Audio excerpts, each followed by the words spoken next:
अमर काव्य श्री रामचरितमानस के गूढ़ रहस्यों को समझने की इस दिव्य यात्रा में राम कथा मंदाकिनी के इस 5वें अंक में आप सभी का हार्दिक स्वागत है।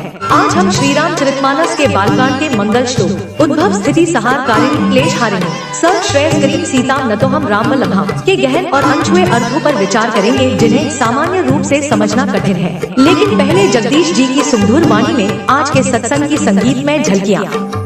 सो सुख धाम राम असनामा, अखिल लोक धारक विश्रामा।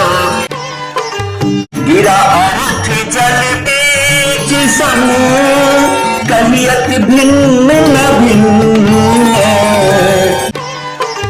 प्रकृति विलास जासु जग होए, राम बाम दिस सीता सोई। मेरियो सुधि देवी कछु करुण कथा चला, कबहु के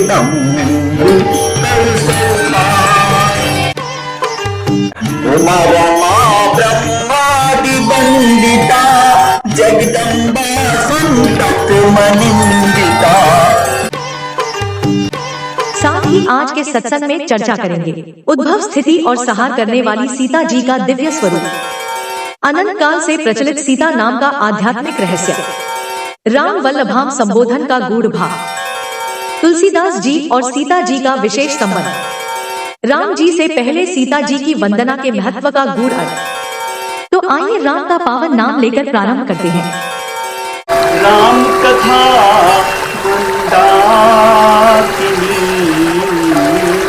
जय जय श्री राम। उद्भव स्थित संहार कारिणी क्लेश हारिणी सर्वश्रेयस्करीं सीतां न तो हम Ram वल्लभाम। I bow to Sita, the beloved consort of Lord Rama, Ram Vallabham, who is the creator, the sustainer and the destroyer of the universe. Udbhav sthit sanghar karini, she removes all our sufferings, Klesh harini, and bestows all blessings upon us. सर्वश्रेयस करी। मैं उद्भव स्थित संहार कारिणी, उत्पत्ति पालन और संहार करने वाली, क्लेश हारिणी, दुखों का हरण करने वाली, सर्वश्रेयस करी, सब प्रकार से कल्याण करने वाली श्री राम वल्लभाम, श्री रामचंद्र जी की प्रिया श्री सीता जी को प्रणाम करता हूँ। उद्भव स्थिति और सहार करने वाली सीता जी का दिव्य स्वरूप। उद्भव और स्थिति से जनाते हैं कि संतों के हृदय में वैराग्यादि उत्पन्न करके उनको स्थित करती हैं, अर्थात बनाए रखती हैं। संहार कारणीम से जनाते हैं कि श्री सीता जी काम, क्रोध, लोभ आदि विकारों का संहार करती। पुनः योग शास्त्र में क्लेश के 5 भेद कहे गए हैं। इन 5 के मिटे बिना जीव का कल्याण नहीं होता, अतः क्लेश हारिणीम कहकर तब सर्वश्रेयस करीम कहा गया है। अनंत काल से प्रचलित है सीता नाम। जैसे भगवान श्री राम अनादि है, वैसे ही उनका नाम भी अनादि है। रघुकुल में अवतार लेने से पहले भी राम नाम अस्तित्व में था। राम जी तो त्रेता युग में हुए, पर सतयुग में प्रहलाद जी भी इसी नाम का जाप करते थे। जैसे तुलसीदास जी ने लिखा है, राम नाम नर के कनक कशपु कलिकाले, जापक जन प्रहलाद जी, पाली दली सुरसाली, पाली दली सुरसाली। जब भी रघुकुल में अवतरित हुए तो अनुभवी ब्रह्मर्षि वशिष्ठ जी ने उनका वही नामकरण किया जो पहले से ही था। सो सुख धाम राम असनामा, अखिल लोक धारक विश्रामा। सो सुख धाम राम असनामा, अखिल लोक धारक विश्रामा। सो का अर्थ है वही नाम जो पहले था। इसी प्रकार सीता नाम भी अनादि है। याद कीजिए, जब मनुष्य और शत्रुपा को सगुण साकार ब्रह्म ने दर्शन दिए थे, तब भी सीता राम के रूप में ही दिए थे। जासु अंश उपजहि गुण खानी, अग्नित लक्ष्य उमा ब्रह्मा।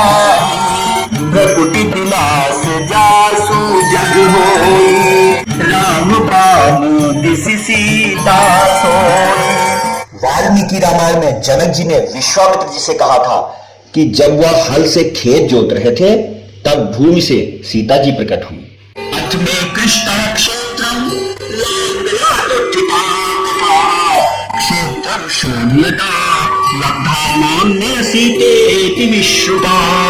इसके अलावा आनंद रामायण में भी उल्लेख मिलता है कि हल के अग्रभाग से उनका प्राकट्य हुआ और इसी कारण लोग उन्हें सीता कहते हैं। सीता ग्राम निर्गता यस्मात् सीतोत्यत्र प्रदीयते। हल के अग्रभाग से सीता का संबंध यह है कि खेत में हल से जो लकीरें खींची जाती हैं, हल से जो एक लाइन सी खुट्टी चली जाती है, उसे सीता कहा जाता है और इसी लकीर से प्रकट होने के कारण श्री जानकी जी का नाम सीता पड़ा। सीता नाम की वंदना का आध्यात्मिक रहस्य। सीता नाम उनका प्रधान नाम है। जब मनु और शत्रुपा जी को माता का पहला दर्शन हुआ तब इसी नाम से उनका प्रकट होना हुआ। इस नाम में उनकी अनाग शक्ति और उनकी दिव्यता का सार छिपा हुआ है। राम दाम दिस सीता सोई। सोई सोई का अर्थ है वही ब्रह्म स्वरूपिणी सीता। जैसे अभी थोड़ी देर पहले बताया है, सो सुख धाम राम असनामा। अतः राम जी के लिए सो लिखा और सीता जी के लिए सोई लिखा। दूसरे, सीता नाम ऐश्वर्य सूचक है। जब जब उनकी दिव्यता और ऐश्वर्य का प्रदर्शन करना होता है तब तब कवि इसी नाम का प्रयोग करते हैं। तीसरे, सीता नाम अपने आप में अनेक अर्थों का बोधक है।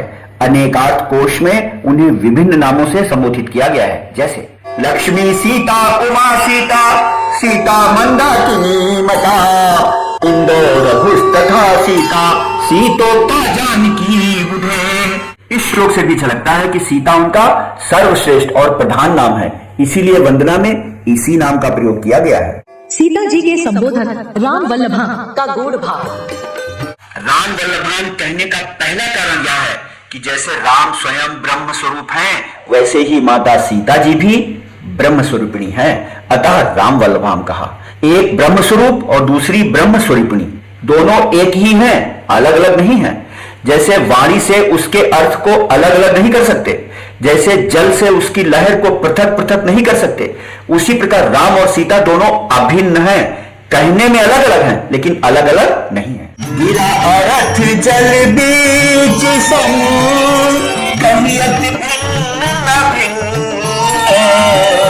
बंदो सीताराम पद जिन्ह परम प्रिय चिन्ह।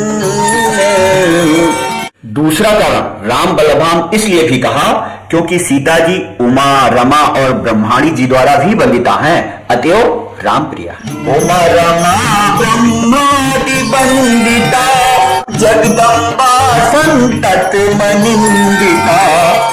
राम वल्लभाम कहने का तीसरा कारण, सीता जी सतत राम जी के चरणों में ही मगन रहती हैं, इसलिए स्वाभाविक रूप से उनकी चहेती है। वंदना प्रकरण में भी गोस्वामी जी ने उन्हें करुणा निधान की अतिशय प्रिय बताकर वंदना की है। जनक सुता जग जननी जानकी अतिशय प्रिय करुणा निधान की ताकि जुग पद कमल मनावे जासु कृपा निर्मल मत पावे। और पांचवा कारण श्री का अर्थ शोभा भी होता है। अपनी शोभा से श्री राम जी को वश में करे रहती है, अतः राम वल्लभाम उचित विशेषण। तुलसीदास जी का सीता जी से क्या है संबंध? तुलसीदास जी ने सीता जी से माँ बेटे का संबंध जोड़ रखा था। विनय पत्रिका के एक अत्यंत प्यारे पद में तुलसीदास जी माँ सीता से अत्यंत विनम्रता से प्रार्थना करते हैं कि हे जगत जननी माँ, प्रभु श्री राम तो राजकाज और कर्तव्यों में बहुत व्यस्त रहते होंगे, पर आपके पास तो समय ही समय है। यदि आपको कभी अवसर मिले तो कोई करुणा का प्रसंग चलाकर प्रभु को मेरी भी याद दिला दीजिएगा। उनसे कहिएगा कि एक अत्यंत पापी और निकम्मा इंसान है जो करता तो कुछ नहीं है, लेकिन उसे आपके नाम का बहुत बड़ा सहारा है। अपने पेट की आग बुझाने के लिए वह केवल आपका नाम जपता रहता है। हे माँ, उनसे यह भी कह दीजिएगा कि अगर ये अपनी भक्ति का एक छोटा सा अंश भी मुझे दे दे तो मेरा जीवन धन्य हो जाएगा। विनय पत्रिका के उस प्यारे पद की 2 लाइनें। कब हुक अवसर पाई, कब हुक अवसर पाई, मेरी ओ सुध जाए दिल छो करने तथा चलाई, कब हुक अवसर पाई, कब हुक अवसर पाई। राम जी से पहले सीता जी की वंदना का विशेष कारण। हमारे शास्त्रों का सिद्धांत यह है कि परमात्मा का ज्ञान भगवती के अनुग्रह से ही हो सकता है, अन्य किसी तरह से नहीं। इसी से पहले भगवती की वंदना की। दूसरे लौकिक व्यवहार की दृष्टि से भी स्वाभाविक ही है कि बच्चे तो केवल मां को ही जानते हैं और मां से ही उनको पता चलता है कि हमारा पिता कौन है, अतः माता प्रधान है। तैत्तिरीय उपनिषद में भी माता पिता और आचार्य में सबसे पहले माता को ही स्थान दिया गया है, इसलिए पहले मां की वंदना की। मातृदेवो भव, पितृदेवो भव, आचार्य देवो भव। तो पहले इसमें है मातृदेवो भव। तीसरे, मां का प्रेम पिता और गुरु से कहीं अधिक है, वह जीवन की सृष्टिकर्ता और निस्वार्थ प्रेम की प्रतीक है, इसीलिए जीवन देने वाली मां की पिता राम से पहले वंदना की। चौथे, यह सनातन परिपाटी है कि पहले शक्ति का नाम आता है तब शक्तिमान का, जैसे गौरी शंकर, उमा शिव, पार्वती परमेश्वर, राधा कृष्ण, लक्ष्मी नारायण आदि आदि। इसी परिपाटी का पालन करते हुए जब सीता और राम जी की वंदना करनी है तो पहले सीता जी की करनी पड़ेगी। पांचवा कारण, वाल्मीकि जी ने तो स्पष्ट कहा है कि हमारी रामायण में तो सीता जी के ही महान चरित्र का वर्णन है। काव्यम रामायणम कृष्णम सीतायाश्चरितम महत्। इस भाव के अनुसार भी सीता जी प्रथम वंदनीय है।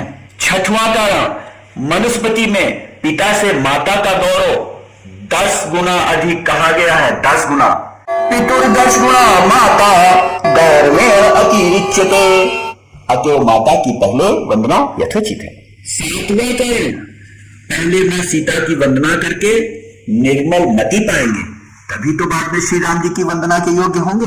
ताके जुग पद कमल मना, जासु कृपा मन मति पाए।